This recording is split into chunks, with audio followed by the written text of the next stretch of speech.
Et bonsoir et bienvenue au Forum de la presse, le rendez-vous hebdomadaire du studio Kalangou.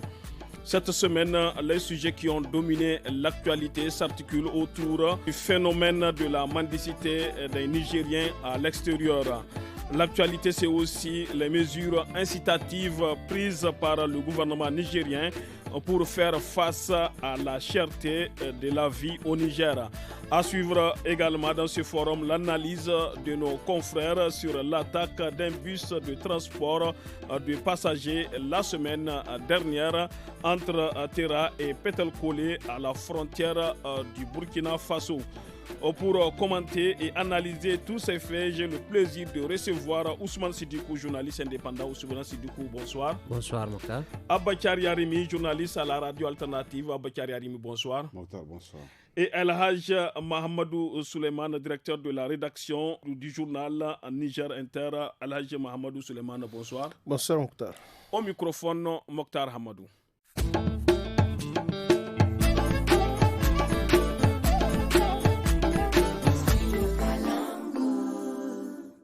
Nous débutons le forum de la presse de ce vendredi 25 mars par le phénomène de la mendicité au Niger. Le ministre porte-parole du gouvernement, Tijani Abdelkadiri, a animé un point de presse mardi et dans l'après-midi à Niamey sur la présence des ressortissants nigériens s'adonnant à la mendicité dans les rues à Dakar, au Sénégal. Ce point de presse fait suite à une réunion tenue le même jour au palais de la présidence de la République. Sur instruction du chef de l'État, un certain nombre de mesures ont été prises. Abakari Arimi, le gouvernement déplore cette pratique qui jure d'avec nos valeurs sociales et religieuses. Elle est également interdite par les lois et règlements de la République, déclare le porte-parole du gouvernement. Comment expliquer la persistance de ce phénomène? Merci Mokhtar. Tout le monde déplore cette situation. Et ça fait vraiment mal, j'imagine en tout cas, à tous les Nigériens, qu'on rencontre des Nigériens comme nous dans toutes les rues de la sous-région ouest-africaine et au-delà. Parce que en 92, quand il y a eu la canne au Gabon, beaucoup de Nigériens ont été attrapés à Libreville, mis dans le bateau et retournés à Cotonou parce que c'est du Bénin que les gens rejoignent les pays de l'Afrique centrale. Et vous vous rappelez, avant que la loi contre la migration illicite ne soit prise, n'est-ce pas? Le président de l'époque, Issou Mamadou, et le ministre de la Justice de l'époque, Moro Amadou, ont aussi eu à dénoncer cette situation qu'ils ont qualifiée d'humiliante pour les Nigériens en Algérie. Malheureusement, il faut juger cet aspect de la chose avec beaucoup de lucidité, à mon niveau, à mon avis. Parce que, quoi qu'on dise, moi je suppose que naturellement, il n'y a aucun être humain, particulièrement il n'y a aucun Nigérien qui souhaiterait tendre la main à longueur de journée. Alors Abacharemi, qu'est-ce qui ne va pas du moment où certains pays de la sous-région ont quand même les mêmes réalités que le Niger? Je te prends un exemple simple.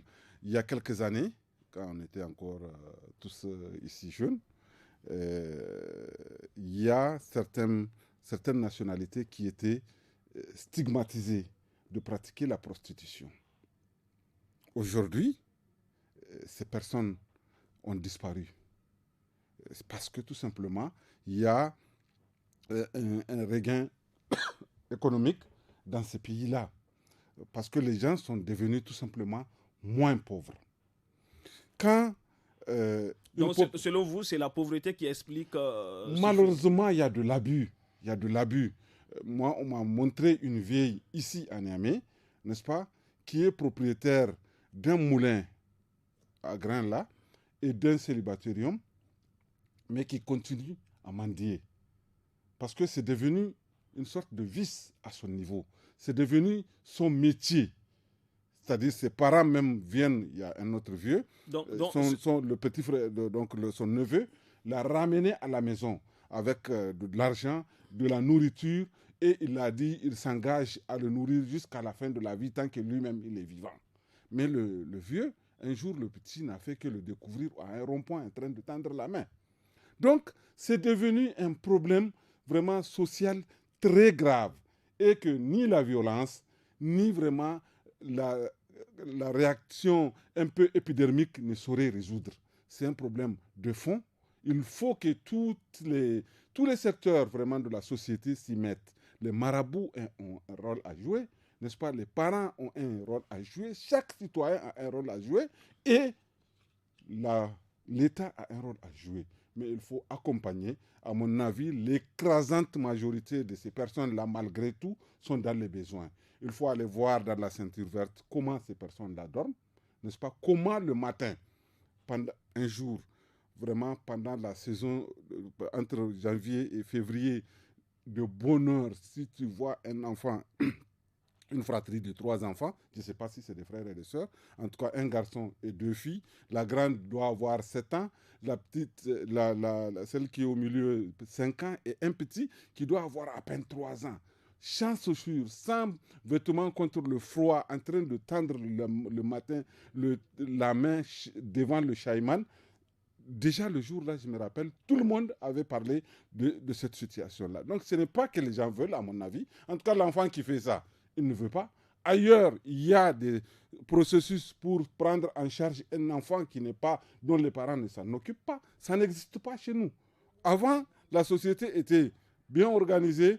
Quand quelqu'un est incapable, le voisin, le parent d'à côté peut s'occuper de lui. Aujourd'hui, ce n'est plus le cas. La solidarité a déguerpi de chez nous parce que même celui qui peut donner est devenu pauvre. Donc, la pauvreté est pour beaucoup dans cette affaire-là, mais il faut aussi sensibiliser parce qu'à côté de nous, au Mali, au Bénin, au Togo, les gens vivent presque dans les mêmes conditions que nous, mais ils ne tendent pas la main chez eux. Aujourd'hui, nos ronds-points sont envahis.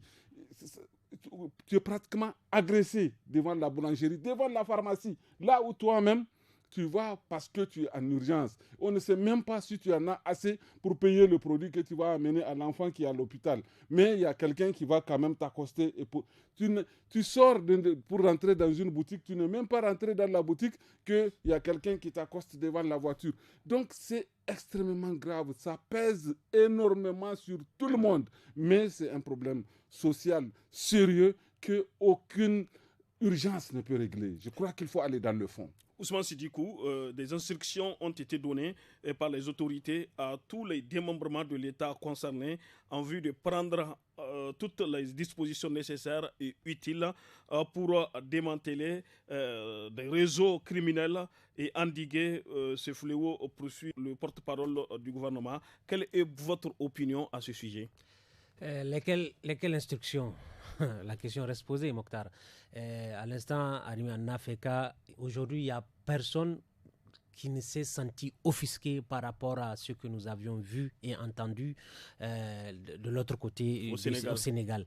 C'est dire quoi? Aujourd'hui, la mendicité, même si à un part du postulat que vraiment aucune condition de précarité ne serait justifiée ce à quoi nous sommes en train d'assister en termes de mendicité, laquelle mendicité, conviendrez avec moi, a pris des proportions assez grandes. La preuve, aujourd'hui, rien qu'à Niamey, prenez vraiment les différents carrefours, il est rare de ne pas trouver une femme à la limite avec 4 gosses. Et là où je dirais, je rappelle à Armi, à l'époque, c'est social. Mais aujourd'hui, cette mendicité, elle tend à être commerciale. Oui, à l'époque, c'était aussi des invalides, justement, des personnes en situation de handicap. À un moment donné, on avait vu au niveau des différents carrefours la police en train de faire des descentes pour prendre ces mendiants et leurs conducteurs, comme ils les appellent, pour pouvoir les rapatrier. Donc c'est là où je dis, elle est devenue commerciale, cette mendicité. Mokhtar, comment comprendrez-vous qu'un mendiant puisse d'ici au Sénégal, pour beaucoup, selon les informations, ce ne sont pas de leur famille, c'est leurs conducteurs, ils les louent, ils sont à leur charge. Imaginez le frais de transport qu'ils ont déboursé pour aller là-bas. L'un dans l'autre, vraiment, ils ne sont pas excusés.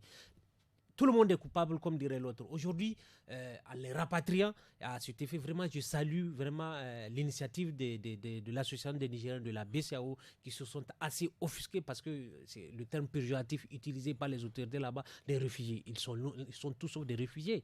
Bon, ça. Mais malheureusement, ces mendiants ne sont pas uniquement qu'au Sénégal. Il y en a un peu tout à fait. Donc maintenant, en Côte d'Ivoire, c'est là où je dis, Bénin, tout le monde est coupable et tout le monde est responsable. Aujourd'hui, vraiment, on doit savoir d'où est-ce qu'ils sont, mettre à contribution les leaders religieux, les leaders coutumiers, les autorités, comment on appelle, locales. Vraiment de mener cette sensibilisation. La plupart, c'est des femmes. Mais est-ce que c'est un problème de sensibilisation? Non, c'est-à-dire on doit mettre tout le monde à contribution. Aujourd'hui, par exemple, si c'est ceux qui sont, le cas de ceux qui ont été déclarés au Sénégal, qu'on nous dise, qu'on identifie ils viennent d'où. On met à contribution le préfet, l'autorité, le chef de canton, bref, vraiment les ressortissants. Il faut les mettre à contribution. Chacun a sa part de responsabilité dans cette histoire-là. Mais reconnaissons que vraiment, elle n'est que commercial. Arimi l'a dit aujourd'hui, c'est-à-dire, même à la mort, ne soyez pas surpris qu'on vous accoste pour vous dire des gens vous exposent leur situation de précarité. Donc c'est vraiment dommage. Moi je pense qu'il ne s'agit pas de venir dire que non, des mesures, non. Même avant de vouloir éradiquer le phénomène au niveau de la sous-région, ici même à Niamey. Ici même à l'interne, voilà.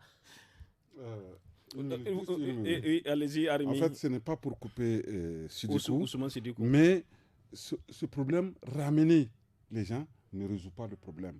Moi, j'ai été à Kanché, où les femmes m'ont dit qu'elles se sentent dans une prison à ciel ouvert. Qu'ils disent que dès qu'ils ont l'opportunité, elles vont repartir. Parce que ils savent, quand quelqu'un te dit qu'il n'a pas à manger, tu le ramènes chez lui, mais tu n'as rien fait. Et tu lui donnes 26 000 pour nourrir une famille de 15 personnes. Pendant combien de temps? Aladji Mohamed Suleiman, la lutte contre le phénomène de la mendicité n'est pas une décision nouvelle au Niger. Qu'est-ce qui n'a pas véritablement marché, selon vous? Avant de parler de la lutte, permettez-moi parler un peu de la cause de la mendicité. C'est ça vraiment, l'entrée du doigt vraiment. Il y a des gens qui sont vraiment mis par la pauvreté, le manque, le dénuement. Là, on ne peut rien, effectivement, ils tendent la main pour pouvoir chercher à manger. Même s'ils sont bien portants. Mais il y a beaucoup, justement, qui se résignent parce que par notre culture, on a quand même le sens aussi de la dignité. Ceux qui le font souvent, en majorité, il y a des gens qui sont dans le dénuement, mais dans la tête, ils ne peuvent pas mentir. Mais il y a en majorité la soif du gain facile. Il parle de Kanché. Quand effectivement dans certaines localités, les gens qui en Arabie Saoudite, qui en Libye, ils viennent, aujourd'hui c'est des propriétaires en tout cas qui sont riches. C'est commercial. Donc ça donne envie d'aller faire comme l'autre. Et ce n'est pas seulement vraiment au Niger, au Nigeria, un peu partout de nationalités africaines en tout cas qui vont en Arabie Saoudite, un peu partout. Ça, le phénomène, il est courant. Il y a des gens qui ont vraiment ceux qui ont le goût vraiment de bien facile. Effectivement, développe. On l'a dit au Sénégal par exemple. C'est cela la vérité. On peut retrouver, il y a quelqu'un qui est là-bas qui a témoigné en tout cas que tu peux retrouver une vieille dame ménopausée avec 5 gosses comme ses enfants.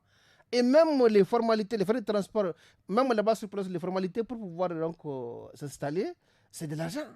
Donc, ces gens-là, effectivement, c'est des gens qui sont allés fortune et même ici au pays qui sont aisés. On a justement, lorsque les gens n'ont pas de cœur, en Mauritanie m'a exposé un cas flagrant où quelqu'un était écrasé par son bus. Il m'a dit, c'est son bus qu'il a écrasé. Et pour dire que, et ça, l'exemple concret en Mauritanie, ils ont fait un projet où ceux qui ont été ramassés, on te paye 25 000 le mois, les gens tous ils ont quitté. Il n'y a personne parce que ce qu'ils gagnent dans la mendicité est de loin plus important que ce qu'on va leur donner. Donc c'est vraiment dire que j'ai vu justement la situation des autorités. Le président de la République a fait une réunion, le Premier ministre hier a mis un comité. certainement on va rapatrier. Oui, ça vous coupez, Alhaji. Depuis le 1er mai 2019, les autorités municipales de la ville de Niamey ont mis en vigueur une loi interdisant la mendicité dans la capitale. Cette loi, puisqu'étant toujours en vigueur, n'autorise la mendicité qu'à seulement 3 catégories de mendiants qui sont les personnes en situation de handicap, les personnes âgées et endettées et les sinistrés victimes de catastrophes naturelles.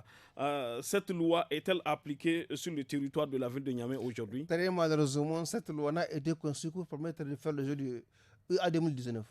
C'était ça justement. On ne voudrait pas exposer notre misère. On a fait le jeu. Ils ont oublié en tout cas. Mais la loi est toujours en vigueur. Elle est là, elle n'est pas appliquée. Juste après le jeu, les carrefours ont été occupés, les échanges en tout cas sont là. C'est une réalité. Donc c'est-à-dire que véritablement, je comprends aussi au niveau des gouvernants, souvent peut-être qu'à trop vouloir réprimer les mendiants, mais en tout cas, il y a des questions qui montrent, je suis d'accord effectivement. Est-ce qu'on a vraiment de politique? Parce qu'en vérité, je pense que, comme l'a dit l'exemple, vraiment pour ne pas les citer, c'est des Ghanéens, c'était des dames du Nigeria, connus en tout cas, qui occupaient les quartiers pour faire la prostitution. Aujourd'hui, en tout cas, on se rend compte à l'évidence que ces femmes-là, en tout cas, en majorité, ne sont pas là. Donc, moi, je pense qu'il faut creuser ce que dans nos pays, il y a par exemple, comme nous sommes, vous voyez par exemple, même d'un point de vue religieux, comment, par exemple, l'islam a conçu. Parce que Dieu qui nous a créés, il sait qu'effectivement, il y aura toujours des nécessités. Et c'est pourquoi on a conçu des mesures, en tout cas, pour pallier. Faire en sorte, quand on dit, par exemple, que tes voisins, en tout cas, il est mal vu, le musulman, en tout cas, qui sort rassasié pendant que son voisin est affamé. Et le voisin, c'est 40 maisons de tous les côtés. Donc, vous voyez un peu, il y a que, franchement, moi je suis d'accord que il y a donc, c'est une réalité, mais aussi le système est tellement dur que ceux qui devraient aider, si seulement par exemple, ceux qui peuvent enlever la zakat le faisaient et on mettait ça à la disposition des pauvres, on pourrait peut-être réduire en tout cas toutes ces misères. Bref, moi je pense qu'il faut aller plus en profondeur parce qu'aujourd'hui, quand le gouvernement va ramener ces gens, vous voyez, il faut les renvoyer au village. Tout cela, en fait, c'est des mesures simplement, en tout cas, parce que, regardez, c'est dans tous les pays, c'est un peu partout. Est-ce qu'on a les moyens de rapporter les Nigériens qui sont en train de... La question reste posée et on doit faire une courte pause.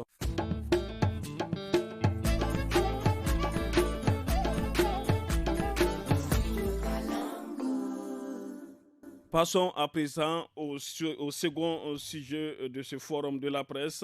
Le gouvernement nigérien a annoncé avoir pris d'importantes mesures d'allègement fiscal afin de lutter contre la hausse des prix des produits alimentaires et alléger les souffrances des populations. L'annonce a été faite le samedi 19 mars 2022 lors d'une rencontre entre le Premier ministre et les opérateurs économiques à Niamey. La rencontre présidée par Oumoudou Mahamadou fait suite à celle du 2 mars au cours de laquelle le chef du gouvernement a noté les difficultés auxquelles sont confrontés les opérateurs économiques et les consommateurs nigériens. Elhadji Mahamadou Souleymane, face à la cherté de la vie au Niger, le gouvernement prend d'importantes mesures d'allègement fiscal, je l'avais expliqué tantôt.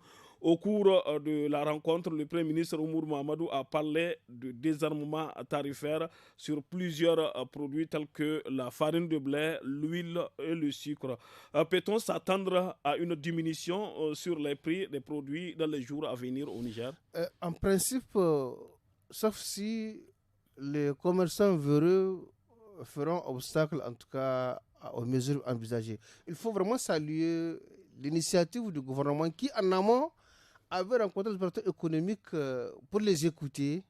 Quelles sont vos doléances? Qu'est-ce qui fait problème? Parce que quand même le phénomène il est un peu mondial, la flambée des prix, mais aussi au niveau local, il y a des facteurs endogènes et exogènes aussi, tels que l'insécurité, tels que, en tout cas, un certain nombre de mesures qui sont là. Donc c'est une très bonne chose. Et ensuite, le Premier ministre est revenu avec les opérateurs pour annoncer des mesures. Et comme tu l'as dit, par exemple, pour l'huile, le Premier ministre dit que c'est 25% des frais de douane qui seront donc la réduction. Pour la farine, c'est 35% et pour le sucre, 17%. Donc, en principe, mais cette mesure intervient dans un contexte où beaucoup d'opérateurs économiques ont déjà fait le plein. Ils ont déjà fait venir des produits. Justement, c'est pourquoi on ne peut qu'appeler à leur bonne foi, à leur sens qu'ils sont aussi des humains, des musulmans, donc de mettre en avant vraiment l'intérêt général. Et je pense que le peuple a insisté là-dessus, et je pense que ce n'est pas seulement le fermer aussi, il va falloir peut-être que vérifier concrètement sur le terrain. Dans tous les cas, le Ramadan, malheureusement, contrairement aux autres communautés, quand elles fêtent ou réduit les prix chez les musulmans, en tout cas, c'est le contraire. Et ce n'est pas vraiment religieux. Donc, moi, je pense que le gouvernement doit vraiment ne pas, en tout cas, rester comme ça, annoncer les mesures, mais ça rien faire. Il faut Parce qu'en vérité, certains commerçants, même grossistes et détaillants, le Ramadan, c'est l'occasion pour faire les affaires. Et le contexte, déjà, vous voyez, le panier de la ménagère, en tout cas, c'est très difficile. C'est très difficile aujourd'hui d'avoir de l'huile. C'est très difficile aujourd'hui. Vous voyez, même le pain, vous voyez, cette année, on a assisté à une hausse drastique, en tout cas, du prix du pain. Donc, moi, je pense qu'en principe, si les commerçants vont jouer franc jeu, on pourrait sentir justement ces mesures. Mais ce n'est pas gagné d'avance parce que tout simplement, nous savons le comportement de ces commerçants. Maintenant, vous allez voir pendant le Ramadan, on va voir combien le carton de sucre cette année on va le vendre. L'huile, combien on va vendre le bidon vous voyez, tout ça là, en tout cas, on va voir. Mais je pense que, en tout cas, l'idée, elle est bonne. Mais encore faut-il que si le pouvoir pourra davantage convaincre les grossistes, en tout cas, de respecter ces mesures. Et là, on attend de voir. En tout cas. Ousmane Sidikou, pour le Premier ministre, tout cet exercice, c'est pour que cela se traduise par une baisse pour les consommateurs. Nous comptons vraiment sur vous pour que ces baisses-là ne soient pas des subventions aux opérateurs économiques. Qu'est-ce que le Premier ministre Oumoudou Mahamadou a voulu expliquer ici? Je ne saurais traduire le fond de sa pensée, mais toujours est-il qu'il ne faut pas trop rêver. Hein. Franchement, il ne faut pas trop rêver. Moi, je ne joue pas les oiseaux de mauvais augure, mais la montagne risquerait fort d'accoucher d'une souris. Et surveillance, les prix des hydrocarbures, surtout notamment le prix du gaz, c'est pas à travers n'arrêtez que le prix, la bouteille de 12 kilos et demi. 3750 francs. Pour les 12, aujourd'hui, allez voir. C'est à 5 000. Ils ont fait fi de ce qui a été décidé. Donc, moi, je pense que... mais est-ce que là-bas, le gouvernement n'est pas complaisant? Justement, c'est de cette complaisance. Quand même faire respecter effectivement, cette décision. Maintenant, le gouvernement ne s'est pas donné les moyens pour respecter ce prix. Ces prix fixés à travers un arrêté, je ne vois pas en appelant ou bien en jouant sur la bonne foi de ces commerçants-là. Vraiment, il ne faut pas arriver grand, il ne faut pas arriver les yeux ouverts comme dirait l'autre. Mais ça allait être très bien dans la matérialisation si ce même gouvernement se donnait les moyens pour effectivement, pas de contraindre les commerçants, mais quand même de créer les conditions pour qu'effectivement le consommateur ne ressente pas cette flambée. Oui, quel genre de conditions selon vous? À travers un suivi, pourquoi pas en mettant en place un comité, une brigade, je ne sais pas comment, il doit se donner les moyens quand même pour aller dans les marchés, sur le marché, et vérifier vraiment l'applicabilité de ces mesures-là. Auquel cas, vraiment, c'est comme aller prêcher dans le désert. Et d'ailleurs, le consommateur, je plains nous consommateurs qui continuent de payer et de souffrir dans notre âme et dans notre chair cette flambée de ces commerçants véreux. Surtout que vous l'avez dit, beaucoup se sont ravitaillés en prélude à ce mois de Ramadan, qui pour eux est une aubaine pour se frotter les mains. Alors je l'ai dit, dans d'autres pays, les gens profitent du Ramadan pour vraiment revoir à la baisse, mais tout le contraire. Ce n'est pas le cas ici au Niger. Très loin d'être le cas et c'est dommage. Abakari Arimi, pour la facture certifiée qui constitue un grand point de préoccupation pour les opérateurs économiques. Elle va être progressivement élargie à presque tous les opérateurs pour éviter la concurrence déloyale, a indiqué le chef du gouvernement, Oumoudou Mahamadou. Comment faire pour le retour à la sérénité? Écoutez, cette histoire-là, comme disent les Hausa, en quoi ça veut dire quoi? C'est-à-dire le peuple, le consommateur, le dernier consommateur là, c'est lui le dindon de la farce. Autrement dit, moi je ne crois pas, si je me trompe, que Dieu me pardonne, ni à la capacité du gouvernement d'imposer quoi que ce soit aux commerçants nigériens, parce qu'on a vu avec le gaz, avec l'enchérissement, avec le gaz butane, oui, mais avec l'enchérissement des coûts des frais de scolarité. Où est-ce qu'on en est? On a dit aux gens de ne pas augmenter. On va revenir là-dessus. L'année est en train de finir. Elle est même finie. Hein? Donc, ceux qui payent ont déjà payé. Et bon, sinon ton enfant reste à la maison. Chaque Ramadan est l'occasion pour augmenter les frais, le prix des marchandises. Moi, je prends l'exemple que j'ai retenu en mémoire, l'exemple du kilogramme de bananes. C'était 500 francs.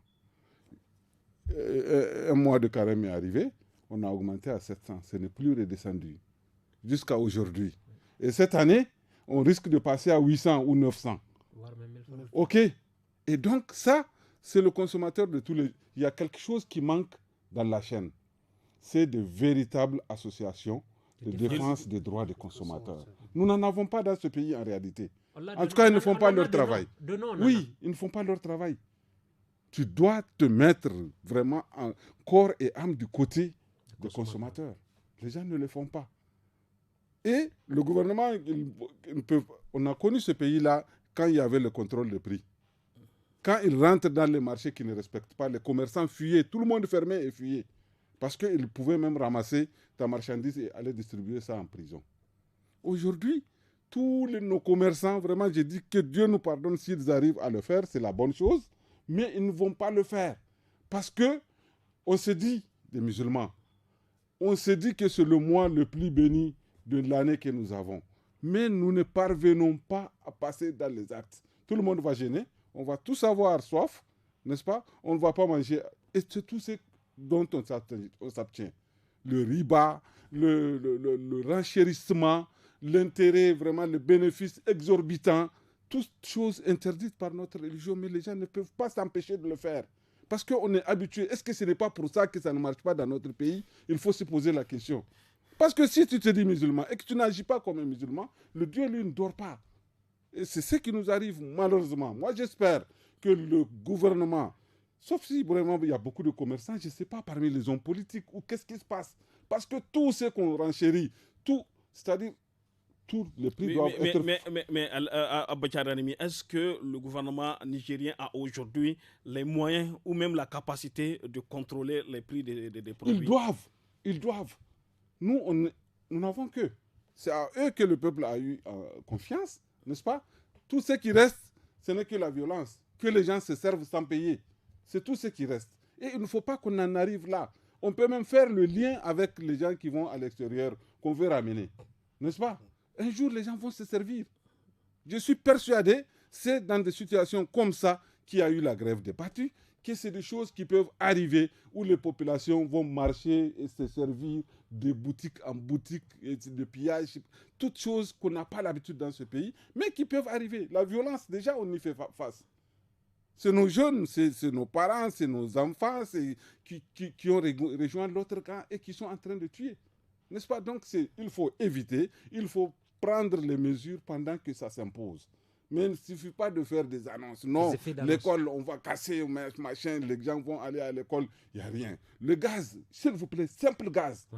Moi, je pense que ce n'est pas le vendeur de gaz de mon quartier là qui peut résister à une décision du gouvernement qui va dire que désormais, c'est 3 750. Et on nous vend à 5 000. C'est-à-dire qu'on augmente à peu près le tiers du prix au vu et au su de tout le monde. Et on accuse le petit revendeur qui est déjà à la porte là. On dit que c'est lui qui l'a imposé. Est-ce que c'est pas dû au fort lobby des promotionnels, des propriétaires, c'est ce que je dis. des promotionnels du gaz? C'est la même chose avec les camions qui rentrent dans la ville et qui causent vraiment des accidents à des heures vraiment de pointe. On n'arrive pas à l'empêcher. C'est des éléments vraiment qui ne mentent pas, c'est concret. On prend des décisions, on décide, on écrit noir sur blanc, mais on n'arrive jamais à appliquer. Le policier qui est au rond-point, il ne fera que constater que voilà, il est là. Il peut arrêter, on va appeler, on va dire qu'il libère cette voiture. Mais qu'est-ce qui se passe? Le pouvoir et l'argent, ça doit se séparer. Si les gens, tout leur appartient, ok, n'ont qu'à dire et au peuple de décider ce qu'il faut. Vous avez quelque chose à ajouter, rapidement? Oui, je pense que ce qui a été dit, c'est vraiment de dire que oui, le gouvernement a fait une très bonne action de communication. On voudrait que véritablement ce qui a été annoncé dans les faits qu'il y ait un suivi. Parce que bon, dans tous les cas, les commerçants, quand vous augmentez les taxes, ils vont encore profiter pour augmenter aussi les prix. Mais si vraiment on a délibérément décidé de réduire les frais de douane, il faudrait aussi qu'ils tiennent compte, donc qu'on sente que vraiment la bonne foi, que vraiment ce qui a été fait n'était pas inutile, quoi. Et pour cela, justement, il va falloir en tout cas qu'il y ait un contrôle, quoi, en tout cas cette fois-ci. On observe une courte pause.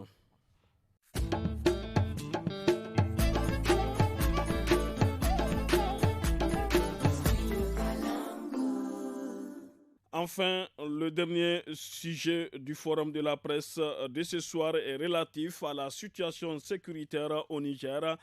Des hommes armés non encore identifiés ont pris pour cible un bus d'une compagnie nigérienne de transport le 16 mars en début d'après-midi entre Tera et Petelkolé à la frontière burkinabé. Bilan 19 morts, 5 blessés et 7 rescapés, rapporte une source locale. Par ailleurs, sur le lieu de l'attaque, un autre véhicule de transport gros porteur aurait été incendié avec 2 de ses occupants calcinés, précise la même source. Ousmane Sidikou, en octobre 2021, 3 policiers nigériens avaient été tués et plusieurs autres blessés lors d'une attaque d'hommes armés non identifiés contre le poste de Petelkolé. Qu'est-ce qui n'a pas finalement marché? Écoute, Mokhtar, on ne peut que s'incliner devant la mémoire de ceux qui ont perdu leur vie au cours de ces attaques, tout comme le bus incendié, et souhaiter prompt rétablissement aux blessés. Ce qui s'est passé, ce qui s'est produit à Petelkoli, dans le département de Bankilari, région de Tillabéri, on ne peut que déplorer, puisque ce poste, vous l'avez dit, n'est pas à son premier cas de violence perpétrée par des individus non identifiés. C'est dommage, c'est lâche, c'est barbare, c'est triste. On ne peut qu'espérer que soit renforcé le dispositif sécuritaire. Oui, mais ce qui est inquiétant, qu'on s'en est pris à des policiers permissionnaires en civil, vraiment, ça dénote, ça pourrait soulever beaucoup d'interrogations. C'est là où je tablerai beaucoup plus sur la collaboration entre ces FDS et ces mêmes populations. Parce que c'est intriguant. Ça aurait été qu'ils étaient, c'est vrai, on dit qu'à l'heure sonne, ça sonne, mais en permission, en civil, et qu'on s'en est pris au bus dans lesquels ils sont au passage avec autant de passagers. Comment expliquer la vulnérabilité de ces postes de police? Bon, vous savez, je ne vous apprends rien sur nos frontières qui sont assez larges, qui plus est poreuses encore. On ne peut qu'espérer qu'il soit renforcé davantage le dispositif sécuritaire mis en place. Donc, je pense que les autorités, du mieux qu'elles peuvent, sont en train de vouloir vraiment sécuriser les personnes, tout comme leurs biens. Je prierai que cela aussi soit suivi d'effet de l'autre côté à travers le Burkina, pourquoi pas le Mali, afin que cette zone qui n'a assez souffert d'attaques perpétrées, des assauts de ces djihadistes-là, puisse vraiment être sécurisée et que vraiment les compagnies de transport puissent s'adonner à leur activité et que les populations continuent à vaquer comme cela se doit à leur occupation. C'est dommage, mais prions que les dispositifs sécuritaires soient renforcés davantage et au passage, j'insiste là-dessus, il faut vraiment inciter les populations vraiment à collaborer parce que elles ont vraiment une grande partition à jouer dans le cadre de cette collaboration, aussi bien avec les FEDES que les autorités locales. Donc, tablons là-dessus et prions Dieu pour que le bout du tunnel soit pour bientôt quant à ces différentes attaques que n'a cessé de subir la localité de Petelkoli. Puisqu'il y a entre le Niger et le Burkina Faso, il y a des problèmes. Est-ce qu'il ne faut pas initier un convoi de militaires qui accompagnerait les passagers? Bon, je ne suis pas expert en stratégie militaire, mais moi je pense ça c'est mon avis que je donne à mon humble avis. Les trucs d'escorte, est-ce que ce ne serait pas exposé davantage? Parce que c'est visible en quelque sorte. Donc voyez-vous, ils n'ont qu'à œuvrer vraiment pour la sécurisation, parce que quand ça escorte, moi je pense que ça expose beaucoup plus, non seulement ça attire, ça expose. Maintenant, en exposant, en ont-ils les moyens d'y faire face? C'est là où je ne serais pas trop tentant quant à l'instauration ou bien ramener le truc de convoi militaire. Mais je prierai que vraiment la synergie soit renforcée davantage à travers les trois pays pour une sécurisation des lieux afin que les populations puissent vaquer à leur occupation et que vraiment la paix revienne dans cette partie. Alhaji Mohamedou Suleiman, fin février, le président nigérien Mohamed Bazoum a annoncé avoir amorcé des discussions avec des djihadistes dans le cadre de la recherche de la paix. Quelle est votre opinion à ce sujet? Je pense que dans une situation de crise où il faut l'admettre, le problème sécuritaire demeure malgré tous les efforts qui ont été faits. Donc, à mon humble avis, il n'y a pas de solution à écarter. Si effectivement dialoguer avec les communautés ou bien avec certains éléments des communautés qui sont partie prenante dans le conflit pourrait résoudre le problème, en tout cas, je pense que c'est une très bonne chose. Mais on se rend compte que il y a, en tout cas, malgré cela, la calamité dont on parle, en tout cas, on a très vite un peu constaté que la situation se détériore. Effectivement, nous sommes dans un contexte de guerre asymétrique où, en tout cas, les terroristes surprennent en tout cas, ils vont toujours programmer une attaque. Et puisque en vérité, c'est eux seuls qui ont le secret de ce qu'ils veulent. Oui, mais Alhaji Mahmoud Suleiman, est-ce qu'on peut discuter très clairement avec des gens qui n'ont pas de revendications réelles? Non, en ce qui concerne la dernière initiative à laquelle vous faites allusion, en tout cas du président de la République, ce qu'il a dit, c'est des Nigériens ici qui sont bien identifiés et des personnes influentes aussi, je crois, dans leur localité, qui devraient être approchées, en tout cas, si elles peuvent parler à leurs enfants, en tout cas, de revenir dans la République. C'était ça l'idée.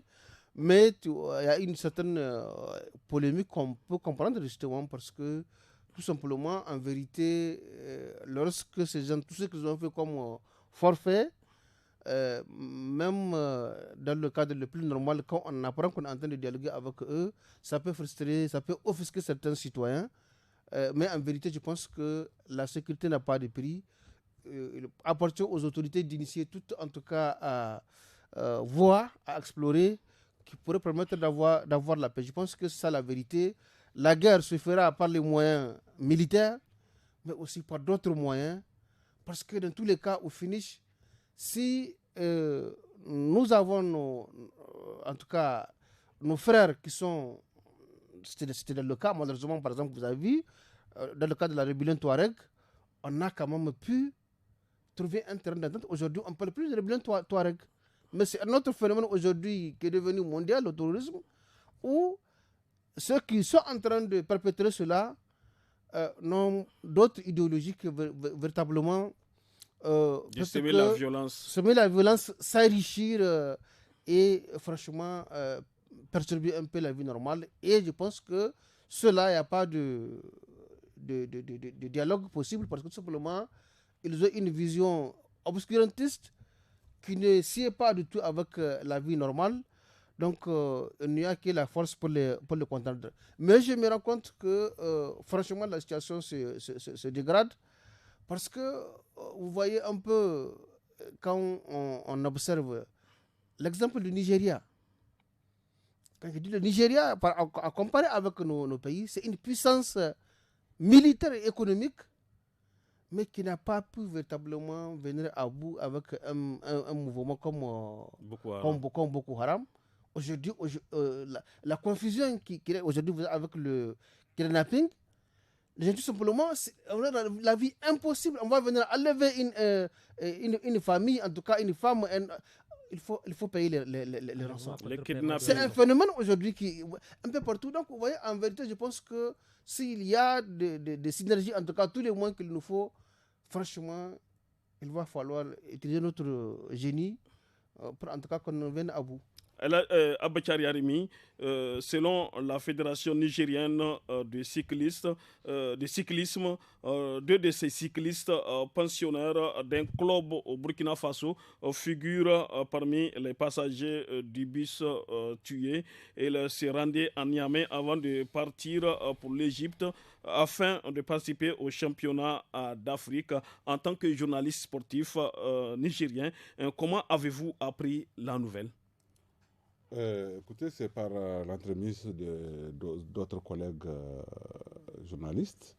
Ensuite, il y a eu le communiqué du COSNI, le Comité olympique nigérien. Et voilà, c'est quelque chose d'extrêmement grave, vraiment, qui s'est passé. Oui, les autres aussi, c'est des citoyens nigériens, mais ces deux-là font partie de nos meilleurs cyclistes. Oui. Ouais.